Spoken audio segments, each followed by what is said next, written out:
හැමෝටම සුබ දවසක්. ඉතින් ඔන්න මම අද ඔයගොල්ලන්ට එක කතා කරන්න තීරණය කරේ.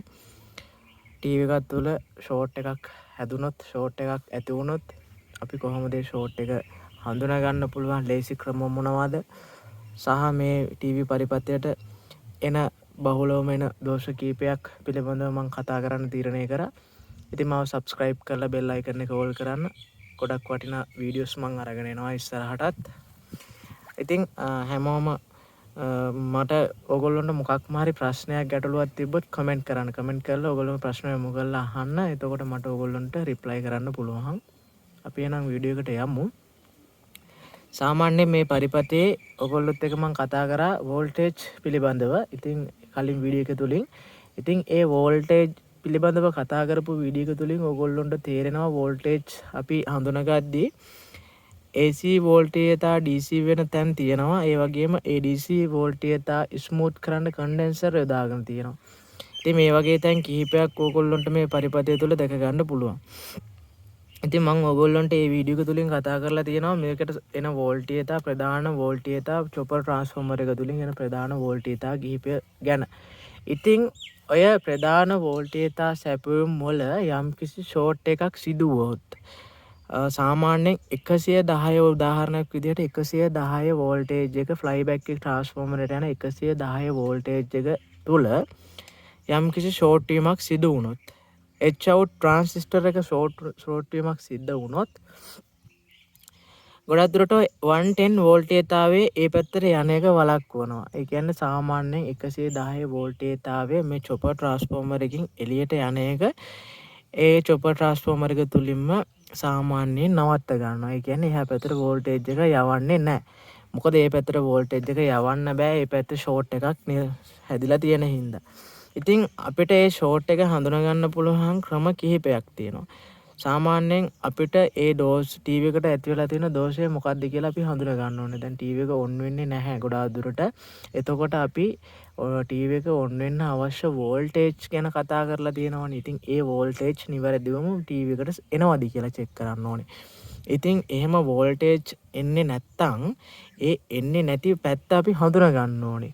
අපි එතනදි කරන්න ඕනේ මුලින්ම 110 වෝල්ටේජ් එක චෙක් කරන්න ඕනේ. ඉතින් 110 වෝල්ටේජ් එක ෆ්ලයි බෑක් ට්‍රාන්ස්ෆෝමරයට සම්බන්ධ වෙනවා. මෙන්න මේ කන්ඩෙන්සර් එක ගාවේ ඉඳන් තියෙනවා පොඩි රෙසිස්ටන්ට් එක, ෆියුසබල් රෙසිස්ටන්ට් එකක් තියෙනවා. ඒ කියන්නේ ඕම්ස් 10 දෙන්න පුළුවන් ඒ වගේ පොඩි පුංචි ඕම්ස් ගණක් සහිත රෙසිස්ටර් එකක් හරහා තමයි මෙන්න මේ ෆ්ලයි බෑක් ට්‍රාන්ස්ෆෝමරේ B+ කියන පින් එකට වෝල්ටේජ් එක අරගෙන යන්නේ. ඉතින් අපිට පුළුවන් ඔන්න ඔය රෙසිස්ටර් එකේ පින් එකක් ගලවන්න. ඉතින් රෙසිස්ටර් එකේ පින් එකක් ගැලුවුවට පස්සේ ඒ රෙසිස්ටන්ට් එක එහා පැත්තේ යම්කිසි දෝෂයක් තියෙනවා නම් ඒ දෝෂය මේ පැත්තට බලපාන්න විදිහක් නැහැ. ඊට පස්සේ අපි චෙක් කරගන්නකොට ඉතින් අපිට සාමාන්‍යයෙන් මේ හැම මේ වෝල්ටේජ් එකක් ගාවම කන්ඩෙන්සර් එකක් තියෙනවා. ඉතින් අපි බහුලවම චෙක් කරන්න ඕනේ සාමාන්‍යයෙන් පරිපථය ඔන් කරන්න කලින් අපිට ඒක චෙක් කරගන්න පුළුවන්. සාමාන්‍යයෙන් ඩයෝඩ් චෙක් කරන තැනට දාලා එහෙම නැත්නම් බසර් එකට දාලා අපි චෙක් කරන්න ඕනේ. ඉතින් බසර් එකට දාලා අපි චෙක් කරනකොට මම ඕගොල්ලන්ට පෙන්නන්නම්. දැන් මෙතන මේ තියෙන්නේ කන්ඩෙන්සරේ. මේ 110 වෝල්ටේජ් එක ඩයෝඩ් එකක් කරා මෙන්න මේ කන්ඩෙන්සර් එකට ඇවිල්ලා තියෙන්නේ දැන්. ඉතින් මේ කන්ඩෙන්සර් එකට දැන් මම වෝල්ටේජ් ගලවලා ඩිස්කනෙක්ට් කරලා තියෙනවා. දැන් මේකේ වෝල්ටේජ් නැහැ. මොකද ඕම්ස් වලට දාලා චෙක් කරද්දි මේ විදිහට දාලා චෙක් කරද්දි වෝල්ටේජ් තියෙන්න බෑ බෝඩ් එකේ. එමුණුත් ඒ මල්ටිමීටරට හානිය වෙනවනේ. ඉතින් ඔන්න දැන් මම මෙන්න මේ කන්ඩෙන්සර් එක චෙක් කරන්න යන්නේ. ඉතින් මෙන්න මේ විදිහට දැන් පරිපතියම මේ කන්ඩෙන්සර් එක දැන් පාස් වෙලා තියෙන්නේ. හැබැයි මම මෙතනින් එහාට අර රෙසිස්ටර් එක ගලවලා තියෙන්නේ. මෙතනින් එහාට ෆ්ලයි බෑක් එකට B+ එකට යන වෝල්ටේජ් රෙසිස්ටර් එක ගලවලා තියෙන්නේ. ඉතින් දැන් මම මෙන්න මේ විදිහට චෙක් කරනවා. හරි. එතකොට ඕගොල්ලන්ට බලා ගන්න පුළුවන් කිසිම දෝෂයක් නැහැ. ඒක ඊට පස්සේ මල්ටිමීටර් නොබ් දෙක අනිත් පැත්තට තියලා බලනවා. ඔව්.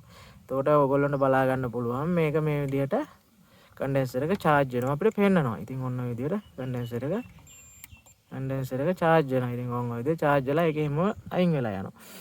ඉතින් හිතන්නකො දැන් මේක මෙන්න මෙහෙම මේ විදිහටම ඔහොම සද්ද ඇහෙනවා. කන්ඩෙන්සර් එකේ දෙපැත්තට තියපු ගමන් මෙහෙම සද්ද ඇහෙනවා. මේ විදිහට ෂෝට් ඔන්න ඔය විදිහට පේනවා. ඉතින් ඒ කියන්නේ මේ කන්ඩෙන්සර් එක අවට යම්කිසි ෂෝට් එකක් තියෙනවා. මේ කන්ඩෙන්සර් එක සම්බන්ධ වෙලා තියෙන කොටස් ටික. දැන් හිතන්නකො මේ කන්ඩෙන්සර් එක මෙතන රෙසිස්ටන්ට් එකක් කරා මම කියන්නේ ෆ්ලයි බෑක් එකේ B+ කියන අග්‍රයට යනවා කියලා. දැන් මෙතන මේ රෙසිස්ටර් එක ගලවලා නැතුව දැන් මම ආයෙ නැවත පාස් කරනවා. පාස්සලා මේක මෙහෙම තියද්දී මෙන්න මේ විදිහට ෂෝට් එකක් පෙන්වනවා. මෙන්න මේ විදිහට මීටරේ සද්ද ඇහෙන්න පටන් ගන්නවා. ඉතින් එහෙම සද්ද ඇහෙන්න පටන් ගන්න ඔන්න ඔය විදිහට මෙහෙම කන්ඩෙන්සර් එක තිබ්බහම. ඉතින් ඒ කියන්නේ මෙන්න මේ රෙසිස්ටර් එක පැවැස්සුවට පස්සේනේ ඒ ලෙඩේ අපිට ආවේ. ඉතින් ඒ කියන්නේ රෙසිස්ටර් එකෙන් එහා පැත්තේ කොටසේ තමයි යම්කිසි ෂෝට් වීමක් සිද්ධ වෙලා තියෙන්නේ. ඉතින් එතකොට රෙසිස්ටර් එක මෙතනින් ගලවපුවම මෙන්න මේ කන්ඩෙන්සර් එකේ කිසිම ෂෝට් එකක් පෙන්වන්නේ නැහැ. හැබැයි රෙසිස්ටර් එක අපි මොනවද සම්බන්ධ කරාම ෂෝට් එකක් පෙන්වන්න පටන් ගන්නවා. ඒ කියන්නේ රෙසිස්ටර් එකෙන් එහා පැත්තේ කොටසේ තමයි යම්කිසි දෝෂයක් සිද්ධ වෙලා තියෙන්නේ. ඉතින් එතකොට කරන්න ඕනේ අපි ඒ රෙසිස්ටර් එකෙන් එහා පැත්තේ කොටස සම්පූර්ණයෙන් චෙක් කරන්න ඕනේ. ඉතින් එහෙම චෙක් කරද්දී අපිට එන ප්‍රධාන අමතර කොටස් අපිට දැක ගන්න පුළුවන් වෙනවනේ. ඉතින් මේ ෆ්ලයි බෑක් එකේ තියෙන ෆ්ලයි බෑක් එකේ ඉඳන් යනවා ඊට පස්සේ එච් අවුට්. ඉතින් ඊට පස්සේ අපි ප්‍රධාන කොටස් ටික ඉස්සලා චෙක් කරන්න ඕනේ. අපිට එච් අවුට් එක චෙක් කරන්න පුළුවන් මේ විදිහට තිබ්බාම එච් අවුට් එකේ මේ වගේ මෙහෙම සද්ද යනවා නම් පින් තුනටම මේ එච් අවුට් එක ෂෝට් වෙලා තියෙන්නේ. ඉතින් එහෙම වුණාම මේ පැත්තෙත් ඒ ෂෝට් එක පෙන්නනවානේ. මොකද මේ පැත්තේ ෂෝට් එක මේ මෙතනින් තියපුවාම දනට රෙනට තිබ්බාම ෂෝට් එක පෙන්වනවා. ඉතින් ඒ පෙන්වන ෂෝට් එක තමයි මෙතන මේ කන්ඩෙන්සර් එකෙන් අපි චෙක් කරන්නේ. ඉතින් ඒ වගේම මේක අනිත් වෝල්ටේජ් උත් තියෙනවා. මේ වර්ටිකල් IC එකටත් යන වෝල්ටේජ් තියෙනවා. ඉතින් වර්ටිකල් IC එක පැත්තේ යම් කිසි ෂෝට් වීමක් සිද්ධ වුණොත් අපිට වර්ටිකල් IC එකට යන ප්‍රධාන වෝල්ටේජ් ලයින් එකේ කන්ඩෙන්සර් එක තිබ්බාම අපිට ඒක බලා ගන්න පුළුවන්. මෙන්න මේ වගේ සද්දයක් ඇහෙනවා නම් අනිවාර්යෙන් ඒ වර්ටිකල් ලයින් එක පැත්තේ යම් කිසි දෝෂයක් තියෙනවා. ඉතින් ඒ වගේම තමයි අනිත් වෝල්ටේජ් ලයිනුත් ඒ විදිහම තමයි. දැන් මේ විදිහට ෂෝට් පෙන්නනවා නම් ඒ කන්ඩෙන්සර් එක ගාව. ඉතින් ඒ එහා පැත්තේ කන්ඩෙන්සර් එකෙන් එහා පැත්තට යන පාත් එක දිගේ එහා පැත්තට යද්දී ඒ පැත්තේ යම් කිසි දෝෂයක් සිද්ධ වෙලා තියෙනවා. ඒ එක ක්‍රමයක්. සහ සාමාන්‍යයෙන් මෙන්න මේ චොපර් ට්‍රාන්ස්ෆෝමර් එකේ අනිත් පැත්තට වෝල්ටේජ් එක එන්නේ නැත්තම් මෙතන ඉඳන් මෙතනට මෙතන මේ කන්ඩෙන්සර් යොදලා මේ සමා වෙන්න මෙතනට දාලා තියෙනවා ඩයෝඩ්. ඉතින් ඔය ඩයෝඩ් දාලා තියෙන්නේ කිව්වනේ මම AC වෝල්ටේජතාවය DC කරන්න කියලා. ඉතින් මෙතනට එන AC වෝල්ටේජතාවය මෙතනට DC වෙලා එන්නේ නැති වෙන්න පුළුවන් මෙන්න මේ ඩයෝඩ් වල යම් කිසි දෝෂයක් සිද්ධ වුණොත්. ඉතින් එහෙම වුණොත් එහෙම මේ පරිපතේ නිවැරදිව වැඩ කරන්නේ නැහැ. ඉතින් ඒ වගේම තමයි මේ පවර් සප්ලයි පැත්තේ ප්‍රශ්නේදී පවර් සප්ලයි පැත්තේදී ගොඩක් දුරට මම ඕගොල්ලන්ට වෝල්ටේජ් ඩිස්චාර්ජ් කරන විදිහ ගැන කතා කරලා තියෙනවා. පවර් සප්ලයි එක මෙන්න මේ පැත්ත ඔන් වෙන්නේ නැත්තම් බොහෝ දුරට මෙන්න මේ ප්‍රධාන කන්ඩෙන්සර් එකේ මෙන්න මේ වෝල්ට් 400 කන්ඩෙන්සර් එකේ වෝල්ටේජතාවය ගබඩා වෙන්න පුළුවන්. දැන් අපි ටක් ගාලා කස්ටමර් ටීවී එක ගෙනල්ලා දුන්නා. අපි කරන්ට් එකට කස්ටමර් ඉස්සරහාම ගහලා බලලා ඉවරලා අපිම ආපහු නැවත ගලවලා රිපෙයාර් එක පටන් ගන්නවා. ඉතින් රිපෙයාර් එක පටන් ගද්දී අපි මල්ටිමීටරේ මේ දුට ඕම්ස් වලට දාලා ඉවරලා මෙන්න මේව තියලා බලනවා. ඉතින් මේ කන්ඩෙන්සර් එක තුල වෝල්ටේජ් 300ක් විතර ගබඩා වෙලා තියෙනවා. ඉතින් ඒ 300ම සම්පූර්ණයෙන් මේ මල්ටිමීටරේ හරහා ගිහිල්ලා මේ මල්ටිමීටරෙත් විනාශ වෙන්න පුළුවන්. එහෙම නැත්නම් අපිට මේ වෝල්ටේජ් එක මේකේ තියෙන වෝල්ටේජ් එක අපිට වදින්න පුළුවන්. ඉතින් ඒ හින්දා මම ඕගොල්ලොන්ට කතා කරලා දෙනවා වෝල්ටේජ් ඩිස්කනෙක්ට් කරගන්න විදිහ. ඉතින් මගේ වීඩියෝස් තියෙනවා ඕගොල්ලොන්ට channel එකට ගිහිල්ලා බලන්න පුළුවන්. ඉතින් ඉස්සරලා බල්බ් එකක් අරගෙන මෙන්න මේකේ පින් දෙපැත්තට තියලා මේකේ වෝල්ටේජතාවය අයින් කරලා දෙන්න ඕනේ. ඊට අයින් කරලා ඉවර වෙලා අපි මෙන්න මේක මේ විදිහට මල්ටිමීටරේ තියලා චෙක් කරලා බලන්න ඕනේ. මේ පැත්තෙත් අර වගේ මෙහෙම සද්ද ඇහෙනවද? එහෙම නැත්නම් එහෙම ඇහෙන්නේ නැතුව මේක charge වෙලා ඉවර වෙලා එහෙමම අයින් වෙලා යනවද කියලා චෙක් කරලා බලන්න ඕනේ. ඉතින් මෙතන එහෙම කිසිම දෝෂයක් තියෙනවද නැද්ද කියලා චෙක් කරන්නේ එහෙමයි. ඉතින් මෙතන ලොකු වෝල්ටේජ් ආවක් ගබඩා වෙලා තියෙන හින්දා අනිවාර්යෙන් මතක තියාගන්න ඕනේ.